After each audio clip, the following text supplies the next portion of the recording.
राधे राधे मेरे प्यारे भाइयों बहनों माताओं व बंधुओं।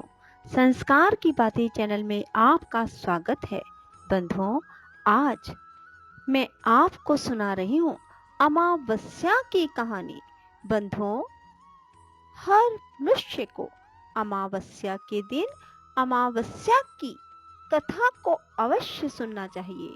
बंधुओं, ऐसा करने से भगवान शिव प्रसन्न होकर मनचाहा वरदान प्रदान करते हैं। बंधुओं, यदि आपने YouTube चैनल संस्कार की बातें अब तक सब्सक्राइब नहीं किया तो जरूर करें और बेल आइकन दबाना ना भूलें ताकि आपको हमारी आने वाली सभी वीडियोस की जानकारी सबसे पहले हो सके। बंधुओं, एक नगरी में एक राजा राज्य करता था। उसकी प्रजा एवं परिवार सब आनंद से रहते थे। राजा की रानी धार्मिक एवं प्रजा की प्रेमी थी। राजा के महल के सामने एक साहूकार की हवेली थी।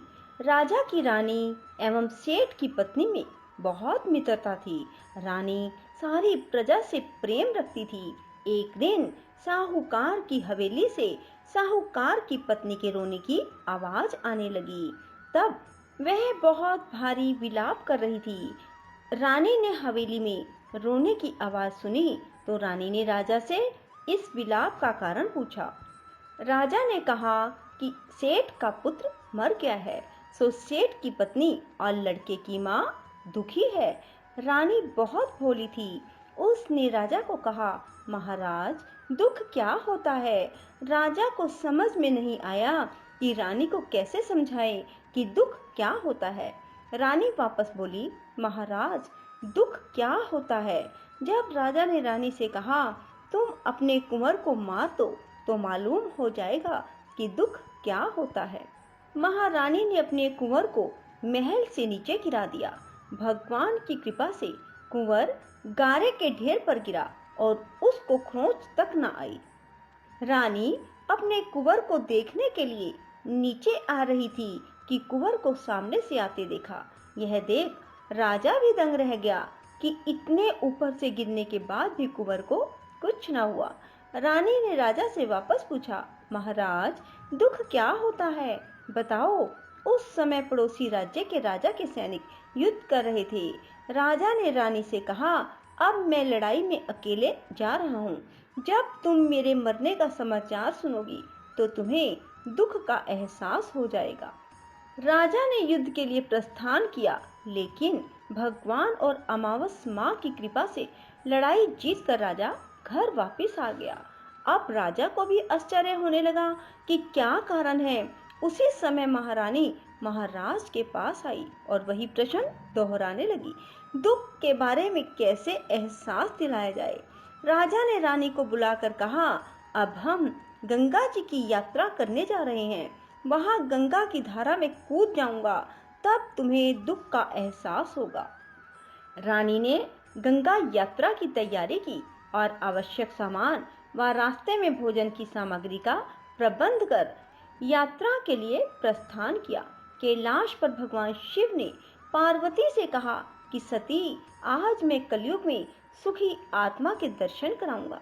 शिवजी ने बकरे व पार्वती ने बकरी का रूप धारण कर एक बावड़ी के पास घास चरने लगे। इतने में राजा रानी की सवारी आई। रानी ने सुंदर छाया और बावड़ी को देखा तो राजा ने कहा, हम यहीं थोड़ी देर जलपान व विश्राम करके आगे बढ़ेंगे।